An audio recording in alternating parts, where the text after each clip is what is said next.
Welcome to Solanki education digital. કેમ છો બાળકો? ચાલો આજે આપણે શીખીશું ધોરણ 5 ગુજરાતી સ્વાધ્યાય પોથી પાઠ છે ચોથો, તડકો અધમળ ડાંગર જલમલ. સાચી જોડણી વાળો શબ્દ શોધીને લખો. પરિસ્થિતિ એટલે આ આવશે. પલંગ, ધોતિયું, અદ્દર, ફાયર બ્રિગેડ,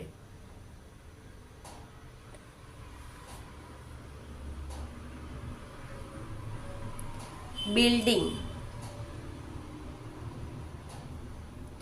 આશ્વાસન, સાયરન, ચેષ્ટા ને ભડથું.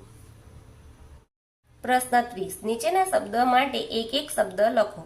ઝાડ અથવા વેલાના પાંદડાથી થયેલી ઘટા, કુંજ. આગ બુઝાવનારી ટુકડી, ફાયર બ્રિગેડ. અનેક ફ્લેટવાળું બહુમાળી મકાન, એપાર્ટમેન્ટ. આગથી સુરક્ષિત કરાયેલું, ફાયર પ્રૂફ. જેમાં પાણી ભરાઈ રહે એવું પાળ બાંધેલું ડાંગરનું ખેતર, ક્યારડો. સાવ તૂટી ફૂટ્યું હોય તેવું, જીર્ણશીર્ણ. 31. નીચેના શબ્દ સમૂહના અર્થ આપી વાક્યમાં ઉપયોગ કરો. ખમાતું ન હોવું, સહન થવું નહીં. એસીમાં રહેવાથી હવે બહારનો તડકો ખમાતો નથી. તતડવા માંડવું, ફાટું ફાટું થવા માંડવું. શિયાળામાં ચામડી તતડવા માંડે છે. દેખાદેવી, પ્રગટ થવું. વરસાદના વિરામ બાદ ઘણા દિવસો પછી સૂર્ય દેખાય છે. ગભરા થઈ જવું, ખૂબ ગભરાઈ જવું. નાપાસ થવાથી નેહા ગભરા થઈ ગઈ. પ્રશ્ન 32. ખોટા શબ્દો છેકી નાખો.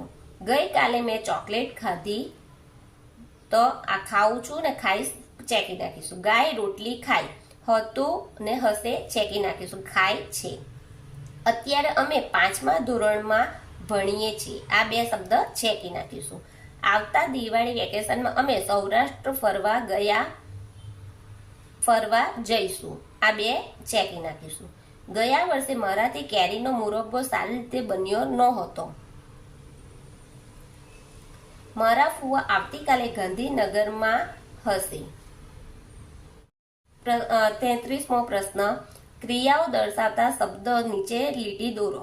અમે પરીક્ષા આપીએ છીએ એટલે આ ક્રિયા દર્શાવે છે. એટલે સોનલ ગીત ગાય છે એટલે અહીંયા લીટી દોરીશું. રાકેશ નીચું જોઈ બોલ્યો. છોકરાઓ એને વળગી પડ્યા. મારા મામા આજે આવશે.